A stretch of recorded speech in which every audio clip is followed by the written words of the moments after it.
Hello, this is Amanda Joy with the Sublime Potter. So I've been doing a series of self-care videos. Partly, what are you gonna do when you're drinking your coffee? You can goal set or make lists or stew on things, or you can treat these as little moments to give yourself some nurturing. So in that vein, keep watching.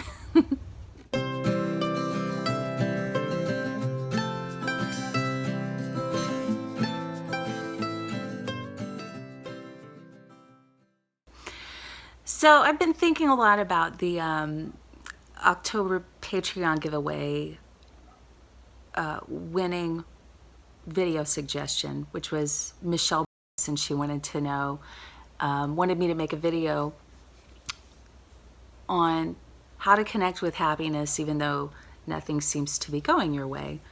And I've been thinking about the other video suggestions as well, and realize that any video that I make, if I don't address what I'm going to be talking about today, it really doesn't matter. And I got a message last night from one of the patrons, partly wanting to clarify what her suggestion was about. And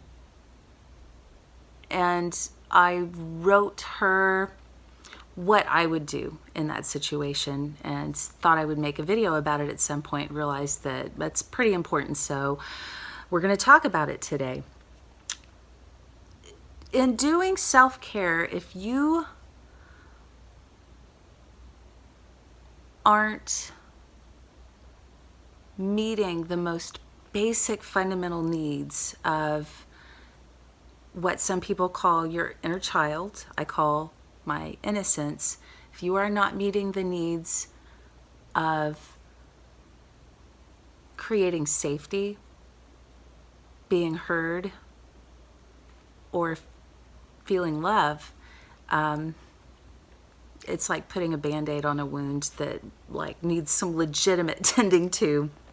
And my kiddo is sick today, and so I'm working from home, and it really hit me in the face. I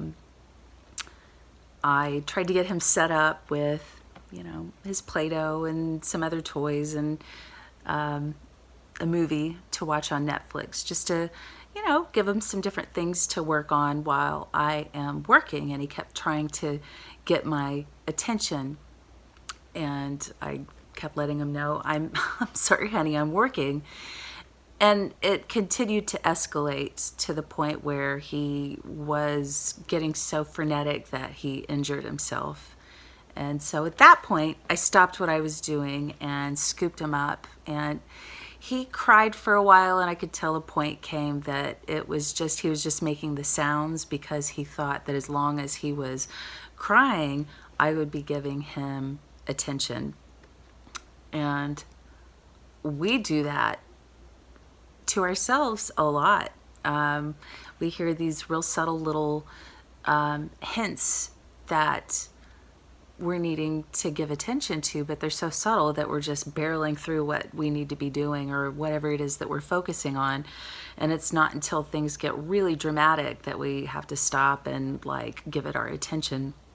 And I told Orion that, you don't have to get up if you stop crying. You can stay here as long as you need to.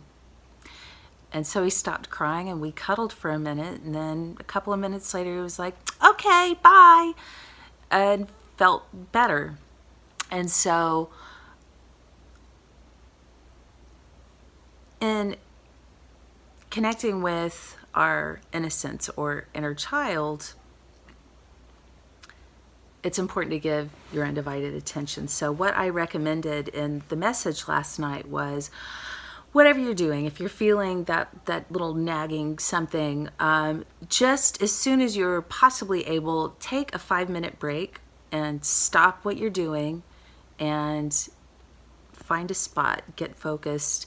I will sometimes, if I've got a table in front of me, I will do the dual-handed journal activity on the table, or I will close my eyes and just imagine the spirals in my mind just to get me centered, and imagine as I'm doing this or witnessing this that I am making a connection with my innocence, and we have each other's attention at that point.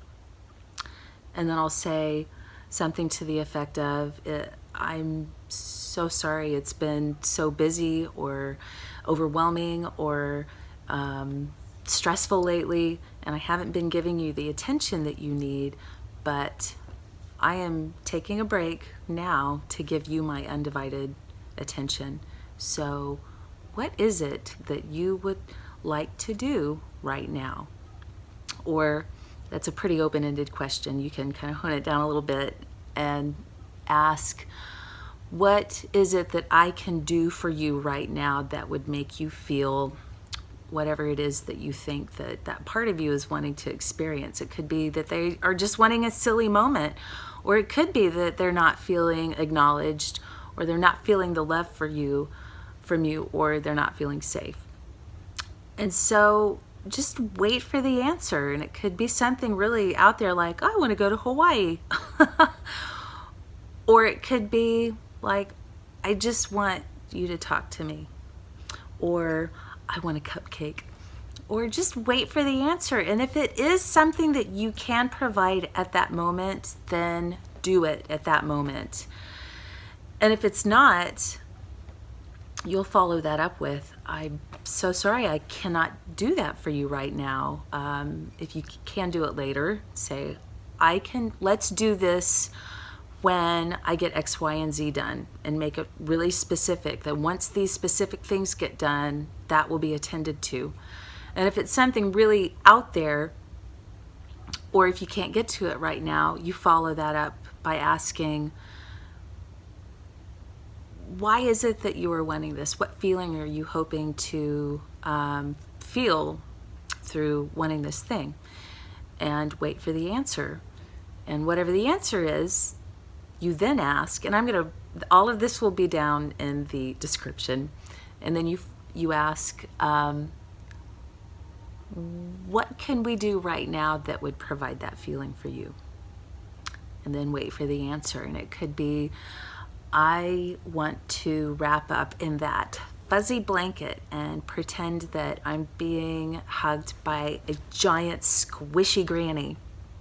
I mean, it could be anything. And if you can do it, then do it. And more often than not, just the making this connection between, your normal brain and this core of you is enough. And once the immediate needs are met, then you can begin having a dialogue in your mind or through the journal with whatever your focus is. How can I connect to my creativity? What would make you happy right now? Now, going back to the happiness